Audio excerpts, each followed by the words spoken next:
الحمد لله نحمده ونستعينه ونستغفره ونؤمن به ونتوكل عليه ونعوذ بالله من شرور أنفسنا ومن سيئات أعمالنا من يهده الله فلا مضل له ومن يضلل فلا هادي له ونشهد أن لا إله إلا الله وحده لا شريك له ونشهد أن سيدنا ونبينا ومولانا محمدا عبده ورسوله أما بعد فقال الله تبارك وتعالى ولا تهنوا ولا تحزنوا وأنتم الأعلون إن كنتم مؤمنين وقال في مقام آخر إن الله لا يغير ما بقوم حتى يغيروا ما بأنفسهم وقال النبي صلى الله عليه وسلم يوشك الأمم أن تداعى عليكم كما تداعى الأكلة إلى قصعتها فقال قائل ومن قلة نحن يومئذ فقال رسول الله صلى الله عليه وسلم بل أنكم كنتم كثير ولكنكم غثاء كغثاء السيل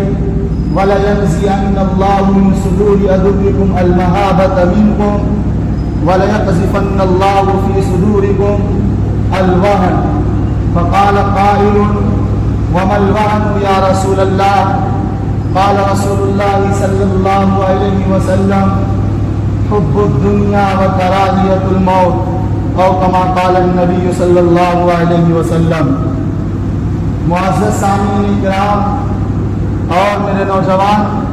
عزیز ساتھیوں، بزرگوں اور دوستوں،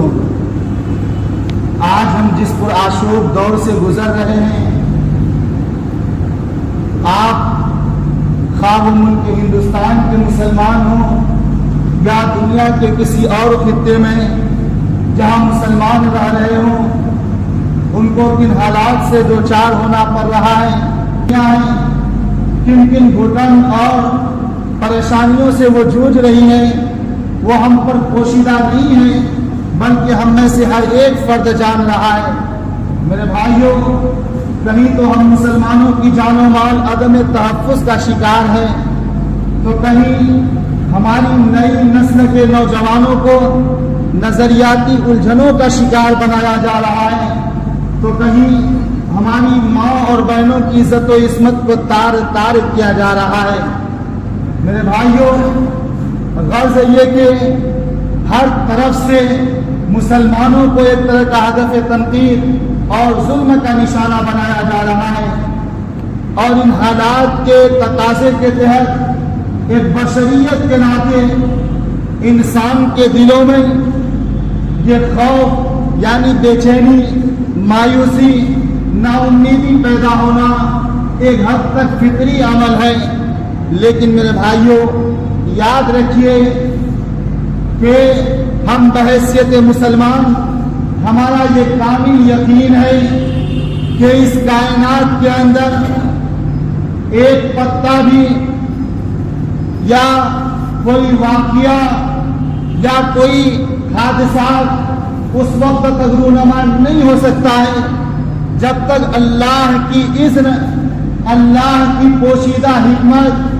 اور اللہ کا فیصلہ نہ ہو. اور میرے بھائیوں، ہمارا یہ بھی کامل یقین ہے کہ یہ جو ہم پر مصیبتیں، آزمائشیں، پریشانیاں ہیں، اس میں بھی کہیں نہ کہیں ہمارے رب کی طرف سے کوئی آزمائش اور ہمارے لیے ایک فیصلہ ہے جو اللہ تبارک و تعالیٰ کی طرف سے ہم پر یہ سارے آفات، یہ ساری مصیبتوں کا سامنا ہے. میرے بھائیوں، بہت سے نادان لوگ اور دین کی روح سے ناواقف لوگ در پردہ یا کھلے عام یہ سمجھنے لگے ہیں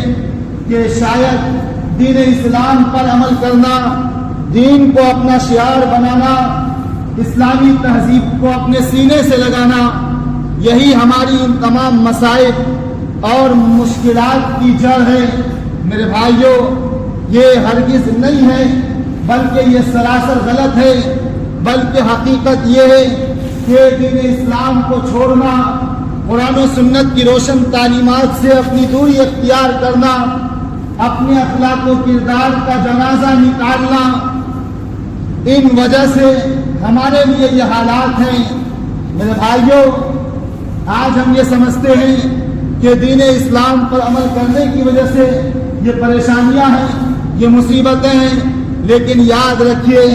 دین اسلام پر عمل کرنے کی وجہ سے نہیں، بلکہ میرے بھائیوں دین اسلام کے ساتھ بے وفائی کرنے کی سزا ہے جو ہم